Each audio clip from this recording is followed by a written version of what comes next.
नमस्कार दोस्तों, स्वागत है आपका हमारे चैनल सौम्या भक्ति टॉक्स में।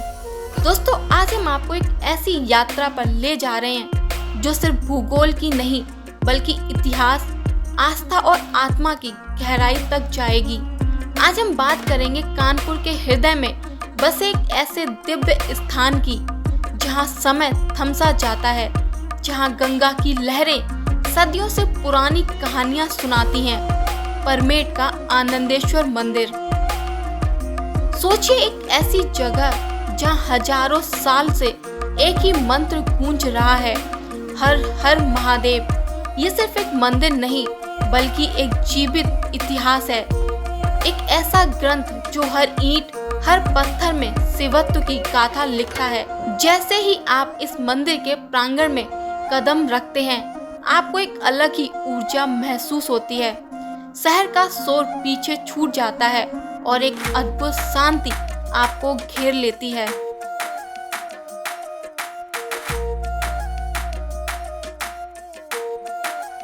इस मंदिर के इतिहास को लेकर कई किंवदंतियां प्रचलित हैं और हर कहानी अपने आप में रहस्य और आस्था समेटे हुए है।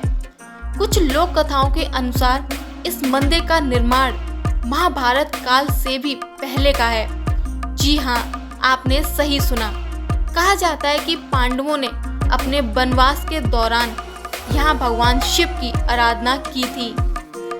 दोस्तों, कल्पना कीजिए उन प्राचीन समय की, जब गंगा अपने पूर्ण वेग से यहाँ बहती होगी और इन घाटों पर पांडवों ने भगवान शिव से शक्ति और आशीर्वाद मांगा होगा। ये विचार ही रोंगटे खड़े कर देता है। सदियों से विभिन्न राजाओं और शासकों ने इस मंदिर के जीर्णोद्धार और संरक्षण में महत्वपूर्ण भूमिका निभाई है। हर कालखंड की छाप आपको यहाँ की वास्तुकला में दिखाई देगी। मुगल काल से लेकर ब्रिटिश काल तक इस मंदिर ने न जाने कितने ही परिवर्तनों को देखा है, लेकिन इसकी आत्मा, इसकी दिव्यता हमेशा अक्षुण्ण रही है। ये मंदिर कानपुर की केवल एक धार्मिक पहचान ही नहीं बल्कि उसकी सांस्कृतिक धरोहर का भी एक अभिन्न अंग है।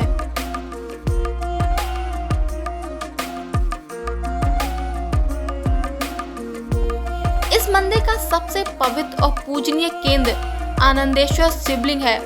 मान्यता है कि ये शिवलिंग स्वयंभू है, यानी ये किसी मनुष्य द्वारा स्थापित नहीं किया गया बल्कि स्वयं पृथ्वी से प्रकट हुआ।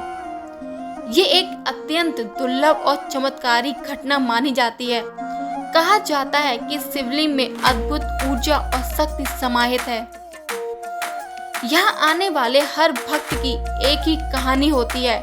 कोई संतान प्राप्ति के लिए आता है, कोई रोग मुक्ति के लिए, तो कोई अपने जीवन में सुख शांति की कामना के लिए।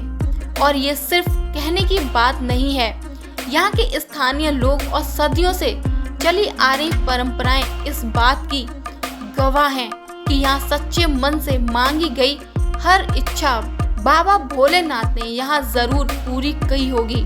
सोमवार के दिन विशेष रूप से श्रावण मास में यहाँ भक्तों का सैलाब उमड़ता है। पूरा वातावरण बम बम भोले के जय घोर में गूंज उठता है।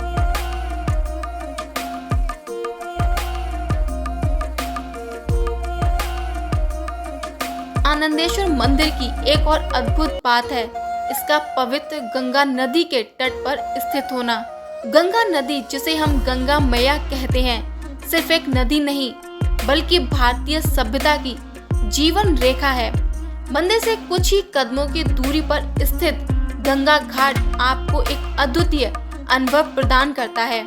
दोस्तों, यहाँ आप गंगा में डुबकी लगाकर अपने पापों का प्रायश्चित कर सकते हैं या बस शांत जलधारा को निहारते हुए जीवन की भागदौड़ से कुछ पल के लिए मुक्ति पा सकते हैं। शाम के समय यहाँ होने वाली गंगा आरती एक ऐसा नजारा है जिसे देखकर आत्मा तृप्त हो जाती है।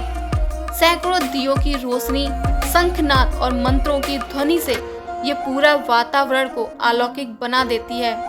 ये सिर्फ एक धार्मिक अनुष्ठान नहीं बल्कि एक ऐसा अनुभव है जो आपको भीतर से शुद्ध कर देता है।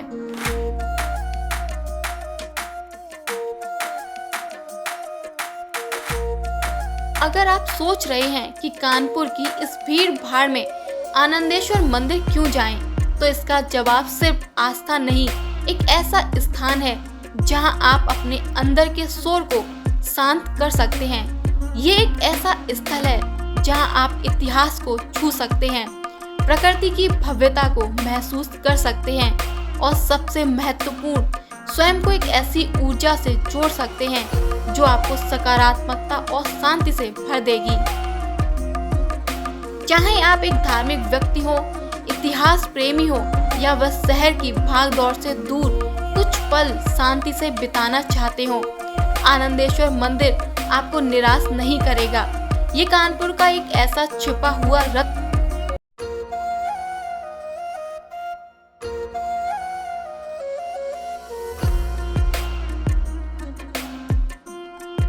प्राचीन काल में जहां आज आनंदेश्वर मंदिर स्थित है, वहां गंगा नदी के किनारे एक घना जंगल और विशाल टीला हुआ करता था। उस समय पास के ही एक गांव में एक किसान रहता था जिसके पास बहुत सी गायें थीं। उन्हीं गायों में एक विशेष गाय थी जिसका नाम था आनंदी।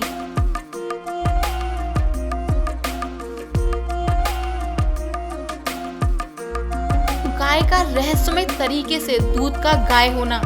एक दिन किसान ने देखा कि उसकी आनंदी गाय रोज शाम को जब वापस आती थी तो उसके थनों में दूध बिल्कुल नहीं होता था। ये बात किसान के लिए बड़ी रहस्यमय थी क्योंकि गाय स्वस्थ थी और खूब चारा खाती थी।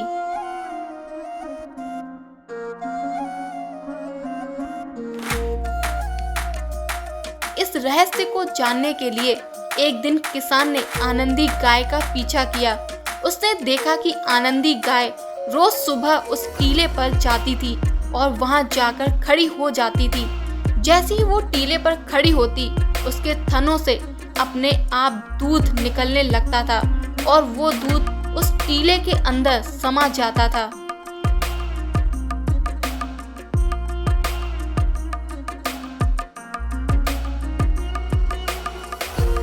जब किसान ने ये दृश्य देखा तो वो हैरान रह गया। उसने तुरंत गांव वालों को और उस समय के राजा या कुछ कथाओं में ऋषि मुनि को इस अद्भुत घटना के बारे में बताया। सभी ने मिलकर उस टीले की खुदाई करने का निर्णय लिया। जब उन्होंने खुदाई की तो उनकी आश्चर्य की सीमा नहीं रही। उस टीले के अंदर एक भव्य शिवलिंग प्रकट हुआ। यह शिवलिंग स्वयंभू था, यानी स्वयं धरती से उत्पन्न हुआ था।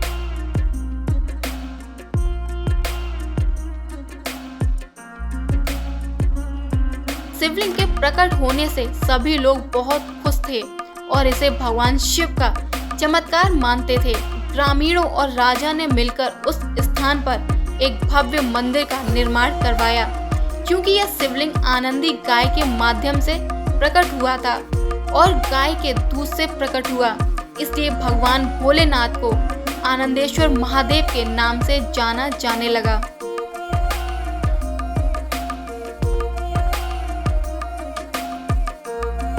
शिवलिंग के प्रकट होने के बाद आनंदी गाय ने उस स्थान पर आकर दूध देना बंद कर दिया, क्योंकि अब भगवान शिव स्वयं प्रकट हो चुके थे और उन्हें दूध अर्पित किया जा रहा था।